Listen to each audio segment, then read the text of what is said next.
హల్లెలూయా, praise lord. దేవునికి స్తోత్రం కలుగును గాక. ఇక పునరుద్ధానపు దీవెనలు మీకు మీ కుటుంబానికి దేవుడు సంపూర్ణంగా అనుగ్రహించును గాక. ప్రియ దేవుని బిడ్డలారా, ఇక సమయంలో సామెతల గ్రంథము 17వ అధ్యాయం 4వ వచనాన్ని మనం అందరం కూడా ధ్యానం చేసుకుందాం. ప్రతి మాట కూడా దేవుని యొక్క మాట బలమైనది, శ్రేష్టమైనది, ఉన్నతమైనది. దేవుని మాట దేవుని దగ్గరికి మనల్ని నడిపిస్తూ ఉంటుంది.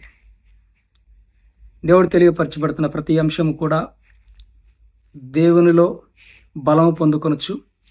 ఆయన దగ్గరికి మనము పరిపూర్ణమైనటువంటి ఆయన బిడ్డలుగా దేవుని యొక్క వాక్యము, దేవుని మాట మనందరికీ సహాయం చేస్తుంది అన్న విషయాన్ని మనం జ్ఞాపకం చేసుకుంటూ వాక్య భాగంలోకి వెళ్దాం. సామెతల గ్రంథము 17వ అధ్యాయము 4వ వచనమును ఈ రాత్రికాల సమయంలో ధ్యానం చేసుకుందాం. చెడు నడవడి గలవాడు దోషపు మాటలు వినును, నాలుక హానికరమైన మాటలు పలుకుచుండగా అబద్ధికుడు చెవి యొగ్గును. సో చెడు నడవడి గలవాడు ఎలా ఉంటారంటండి? దోషపు మాటలు వినును. చెడు ప్రవర్తన కలిగిన వారందరూ కూడా దోషమైన మాటలకు ఆసక్తిని కనపరుస్తూ ఉంటారు. ఎందుకంటే వారి యొక్క మార్గము ఎప్పుడూ కూడా చెడు తలంపులతోటి, చీకటి సంబంధులుగా, దేవునికి వ్యతిరేకమైనటువంటి దేవుని యొక్క పవిత్రమైన పరిశుద్ధమైన జీవితమునకు వ్యతిరేకముగా వారి హృదయములన్నీ కూడా కలహములతో నింపబడి అనేక వారి దగ్గర నుంచి వారి జీవితంలో ఉన్న ప్రతి సంపద కావచ్చు, వారిని లోబర్చుకోవాలని, స్వాధీనపరచుకోవాలని ఈ చెడు మార్గం ఉన్నటువంటి వారందరూ కూడా ఆలోచన కలిగిన వారుగా ఉంటారు. ఒక ఉదాహరణ కనుక మనం పరిశుద్ధ గ్రంథం చూసినట్లయితే, ఆదాము హవ్వలు ఇద్దరు చక్కగా ఏదైనా తోటను సేద్యపరచుకుంటూ ఉన్నారు. వారు చక్కగా ఆ యొక్క తోటలో నివసిస్తూ ఉన్నారు. అపవాది ఎప్పుడైతే దేవుని స్వరూపం ముందున్నటువంటి వారిని, దేవుడు ఏర్పరిచిన దానిని మరి చెదరగొట్టాలని, అది నాశనము చేయాలని ఎప్పుడైతే ఇక అపవాది తలంచుకున్నదో, ఈ దుష్టుడు మంచిని చెడుగా చేసి మంచి మార్గంలో ఉన్నటువంటి వారిని చెడు మార్గంలోకి నడిపించడానికి వాడు ప్రయత్నం చేస్తూ ఉంటాడు. సో ఈ చెడు నడక, చెడు మార్గంలో, చెడు జీవితంలో వ్యసనపరులు కావచ్చు, లేకపోతే అపరిశుద్ధమైనటువంటి జీవితం కొనసాగిస్తున్న వారు కావచ్చు, జూదం ఆడేవారు కావచ్చు, అనేకమైనటువంటి ఈలోక సంబంధమైనటువంటి వ్యసన పరులు కావచ్చు. వీరందరూ కూడా ఏం చేస్తూ ఉంటారంటే, చెడు నడవడి గలవాడు దోషపు మాటలు వినడు. సో ఎక్కడ దోషము ఉన్నది, సో ఈ చెడు మార్గమున నడిచేటువంటి వారందరూ కూడా ఏం చేస్తారంటే, ప్రతి మంచిలో కూడా మనుషులను బట్టి కావచ్చు, వస్తువులను బట్టి కావచ్చు, స్థితిగతులను బట్టి కావచ్చు, పరిస్థితులను బట్టి కావచ్చు, వాటిలో ఉన్నటువంటి దోషములను ఎంచుటకు వాడు ప్రయత్నం చేస్తాడు. ఎందుకంటే ఈ చెడు ప్రవర్తన కలిగిన వాడి యొక్క భాష వాడికి మాత్రమే అర్థమవుతుంది. తెలివి కలిగిన వాడు, జ్ఞానం కలిగిన వాడు, పరిశుద్ధాత్మ శక్తిని కలిగిన వాడు, పరిశుద్ధాత్మ యొక్క అనుభవంలో, మంచి మార్గంలో, అదే మార్గంలో ఉండాలని, ఆ మార్గంలో ఉన్న వారిని గ్రహించగలిగిన సామర్థ్యం కలిగిన వారుగా ఉంటారు.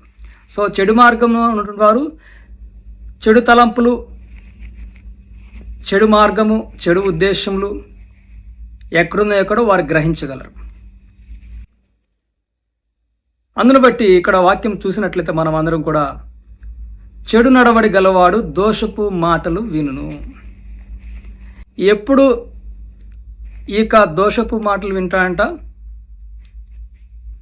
ఎక్కడైతే పాపము, ఎక్కడైతే దుష్టుడు, ఎక్కడైతే మంచి లేదో అక్కడ చెడ్డ మాటలు, చెడు క్రియలు వాటికి కనపడతా ఉంటే, వినబడతా ఉంటాయి. సో వాటి మీద కాన్సన్ట్రేషన్ చేస్తూ ఉంటారు. అయితే ఈ రాత్రికాల సమయంలో మరి నీవు ఎలాంటి వాడివై ఉన్నావు? చెడు మాటలు వినేవారుగా ఉన్నారా? దోషపు క్రియలు చూసేవారుగా ఉన్నారా? ఆ దోషపు క్రియలు చూస్తూ, ఆ చెడు మాటలు వింటూ దేవునికి దగ్గర అవుతున్నారా, లేకపోతే దుష్టుల మార్గంలో నిలవకుండా, పాపుల మార్గంలో ఉండకుండా దేవుని యొక్క వాక్యము తెలియపరచబడుతున్నటువంటి లేఖనాల ప్రకారముగా, వాక్యాన్ని ప్రకారముగా మనము చెడు ప్రవర్తన కలిగిన వారం కాదు కదా, దేవుని మార్గంలో ఉన్నటువంటి వారం కదా. ఈ సృష్టికర్త యొక్క స్వరూపంలో మనం అందరం కూడా ఉన్నాం కదా. దోషపు మాటలు మనం వినకూడదు, ఎవరిలో కూడా దోషము చూడకూడదు, ఎవరిలో కూడా పాపము చూడకూడదు. వారిలో ఒకవేళ దోషం ఉన్నప్పుడు కూడా, పాపం ఉన్నప్పుడు కూడా మీ యొక్క సృష్టికర్త, ఈ లోక సృష్టికర్త వారిని పాపులుగాను దోషులుగాను చూడటం లేదు. నా దేవుడు అలా విధముగా చూసే దేవుడు కాదు. వారిని కూడా దేవుడు ప్రేమిస్తున్నాడు. దేవుని యొక్క ప్రేమలో వారి దోషులను కూడా పోతాయి, వారి చెడు నడక కూడా మారిపోతుందని దేవుని మార్గంలో సాగిపోతూ దేవుని బిడ్డలుగా కొనసాగిపోతున్న మీరందరూ కూడా దైవికమైనటువంటి ఆత్మానుసారముగా పరిశుద్ధమైన విధముగా మనము మనుషులలో ఉన్నటువంటి దోషములను ఎంచక వారు దోషమును దేవుడు తీసివేస్తాడనే విధముగా మనము గ్రహించాలి. చూడండి, ఆయన ఎలా మాట్లాడుతున్నారో, ఆవిడ ఎలా మాట్లాడుతుందో, మర్యాద లేకుండా మాట్లాడుతుంది, చెడ్డ మాటలు పలుకుతూ ఉన్నది, బూతు మాటలు పలుకుతూ ఉన్నది. వారి గురించి ఈవిడికి ఎందుకంట, ఈవిడి గురించి ఆయనకి ఎందుకంట, వీరి గురించి వారి కుటుంబానికి ఎందుకంట, వీరి స్థితిగతులను బట్టి వారికి ఎందుకు అనేటువంటి నిర్ణయించుకున్నటువంటి స్థితిలో మనం ఉండకూడదు. కానీ మనము ఎలాంటి తలంపులపైన ఆసక్తి కలిగిన వారుగా ఉంటున్నాము అని ప్రతి క్రైస్తవుడు కూడా గ్రహించవలసిన వారే ఉన్నారు. సో చెడ్డ మాటలు పలికేవాడే దోషం ఎక్కడుందని వెతుకుతూ ఉంటాడు. మరియు కింద భాగంలో చూసినట్లయితే, నాలుక హానికరమైన మాటలు పలుకుచుండగా అబద్ధికుడు చెవియొగ్గును. సో అబద్ధికుడు ఎవరు? అపవాది. నువ్వు ఎప్పుడైతే అబద్ధము నీ యొక్క నాలుక ద్వారా గ్రహిస్తుందో, మాట్లాడుతున్నావో, అప్పుడు వెంటనే అపవాది నిన్ను వెంబడిస్తున్నాడన్న విషయాన్ని జ్ఞాపకం చేసుకోవాలి. అప్పుడు నీ హృదయంలో ఏమనిపిస్తూ ఉంటుంది? అపవాది చూశాడు, నేను తప్పు మాట్లాడాను, నా నాలుక చక్కగా మాట్లాడలేదు, ఏదో ఆవేశంలో మాట్లాడేశాను, కోపంలో మాట్లాడేశాను అని పశ్చాత్తాపడేవారు అనేక మంది వారు ఉంటున్నారు. అయితే నీ మాటలను ముద్రించుటకు వాడు ప్రయత్నం చేస్తూ ఉన్నాడు, అవి తీర్పులోకి రావటకు ప్రయత్నం చేస్తూ ఉన్నాడు. వాటన్నిటి నుంచి కూడా మనము మన యొక్క నాలుకను చాలా జాగ్రత్తగా చూసుకుంటూ ఉండాలి. నాలుక హానికరమైన మాటలు పలుకుచుండగా అబద్ధికుడు చెవియొగ్గును. అబద్ధికుడు ఎవరు? అపవాది. దేవుని భయం అంటే, దేవుని భక్తి అంటే తెలియనటువంటి వారు అబద్ధికులు. అలానే ప్రతి క్రైస్తవులు కూడా పరిశుద్ధులు, నీతిమంతులు, యథార్థవంతులు అని నమ్ముట, విశ్వసించుట అది మన యొక్క అజ్ఞానమే అన్న విషయాన్ని జ్ఞాపకం చేసుకోవాలి. జ్ఞానము కలిగిన వారు చెడ్డ మాటలు పలకరు, దోషములను ఎంచరు. వారిలో దోషముంది, నీలో దోషముంది, నువ్వు అలా ఉండాలి, ఇలా ఉండాలి అని, ఇది సరైనది కాదు అని దోషములు ఎంచేవారిగా ఈ యొక్క చెడు మార్గంలో ఉన్నటువంటి వారు మాట్లాడుతూ ఉంటారు. నీది నువ్వు సరి చేసుకో. ఏమంట? నిన్ను నువ్వు చూచుకో, ముందు నిన్ను నువ్వు సరి చేసుకో. నీ కంటిలో ధూళి పెట్టుకుని ఎదుటివారి యొక్క జీవితంలో నీకేలా అని చెప్పేసి అనేక మంది వారు మాట్లాడుతూ ఉంటారు. సో మన యొక్క నాలుక హానికరమైన మాటలు పలకకుండా సత్యవంతులుగా ఉండాలి. కానీ హానికరమైన మాటలు పలుకుతున్నప్పుడు ఇతరులకి ఏం కలుగుతుందంట? శాపము కలుగుతూ ఉంది, వారికి దుఃఖము కలుగుతూ ఉంటుంది. నేను అలా మాట్లాడలేదండి, నేను ఆ ఉద్దేశంతో మాట్లాడలేదు, అలా పలకలేదు, వారు వేరే రకంగా అర్థం చేసుకున్నారు అని అనేక మంది వారు ప్రత్యుత్తరములు ఇస్తూ ఉంటారు. అయితే దానికి కూడా మనం అవకాశం ఇవ్వకూడదు.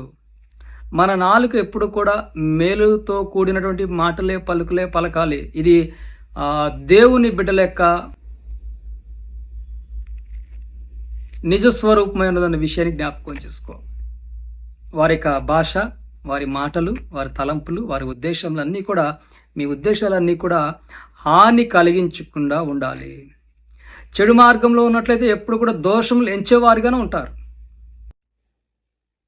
దోషములు మనము ఎంచకూడదు.